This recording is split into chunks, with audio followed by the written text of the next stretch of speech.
My work probably often has this kind of playfulness, but also, I want to say, like a darkness to it.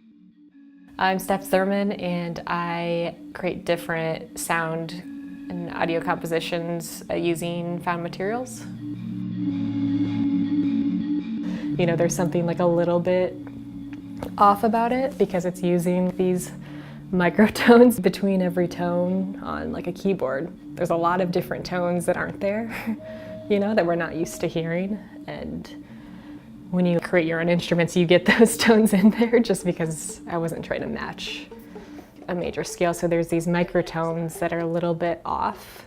When you hear the audio, you can kind of, you know, hear that there's some harmonies and there's some melodies and there's different layers and there's, you know, different ranges operating, but there's stuff that's not quite perfect. And it's, you can tell that it's maybe not like a traditional instrument.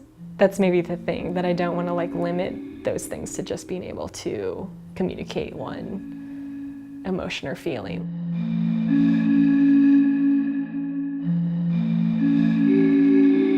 There's kind of like two different projects. So one was like the most recent one at GCAT or Granite City was using materials from the Mississippi River and then configuring those into audio.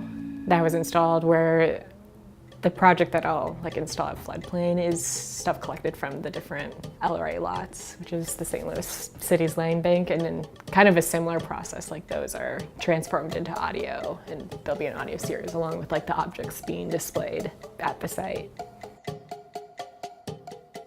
You know, the work's dealing with materials that are from sites where those vacancies have like impacted people's lives dramatically. I want to make sure I'm being really responsible about like the spaces that I'm like investigating, being really honest about like what has happened in those spaces and how people's lives have been affected by them.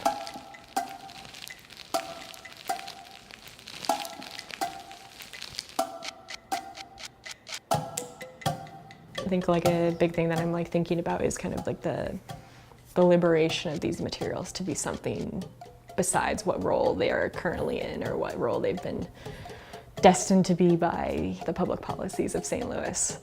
I'm trying to like push these materials to like operate maybe like in a lot of different ways. I'm just trying to like experiment with these materials and see all the different sounds that they can create, and that informs what they eventually sound like.